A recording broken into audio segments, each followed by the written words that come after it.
Du får næste, ikke? Ja, det er nu, vi begynder at ryste lidt.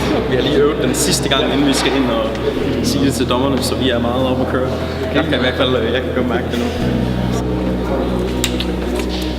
Nå, så skal jeg altså lige høre, hvordan det gik. Det gik meget godt. Vi var meget nervøse for, hvilke spørgsmål de ville sige. Jeg havde ikke nogen problemer med fremlæggelsen sådan rigtigt, men når spørgsmålene så kom bagefter, så blev man lidt nervøs. Ja, men der var ikke nogen spørgsmål, som vi ikke kunne svare på med et godt svar. Ja. Og vi fandt den der ud af, at der var nogle ting, selvfølgelig vi havde overset, men der var også nogle gode ting, vi havde overset. At programmet for eksempel kunne udvides med et andet program og finsortering og mange ting. Så vi fik både god feedback og dårlig feedback. Det gik okay. Ja. Vi fik præsenteret det, vil vi sige, og dommerne var lidt hårdt. Jeg synes, de spurgte om nogle ting, som Men jeg synes, vi fik svaret deres spørgsmål. Ja, det kom. Lige høre, hvordan gik det, Sissi? Ja. Vi tror ikke, dommerne fattede, hvad problemet var. Nej, det er vores problem med vores kode, den tror jeg ikke helt, de fangede. De spurgte meget ind til det, og vi prøvede at forklare det, så godt vi kunne, men nu må vi se, om de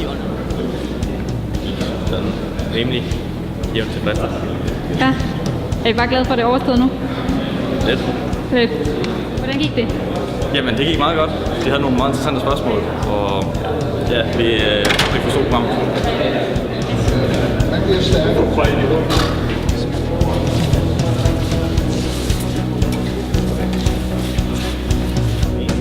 As Peter was saying, we started with 170 students. Only very few selected and very tough guys made it to the end. And I should start saying that we are very proud of you. So this wasn't easy by any standards. Is a winner for this Supercomputer Challenge is the Tobias Group for the Findus program.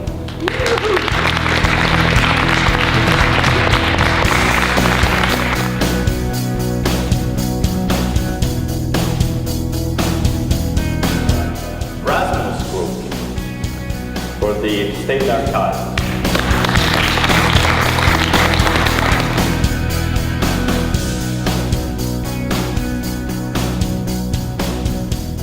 So the two groups that will win and will share one of the prizes for this Supercomputer Challenge are Soren Groups and Victor Groups.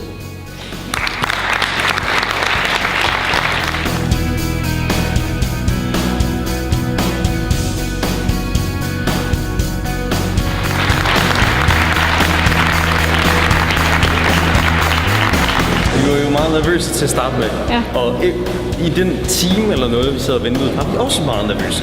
Men da vi så endelig kom ind, og han så nævnte den første gruppe, vi havde antaget, at det var en for hver problem, der vandt. Så han sagde, at de sidste to grupper konkurrerede godt. Så tænkte vi, det bliver de der Zenbuster, en af dem, der vinder.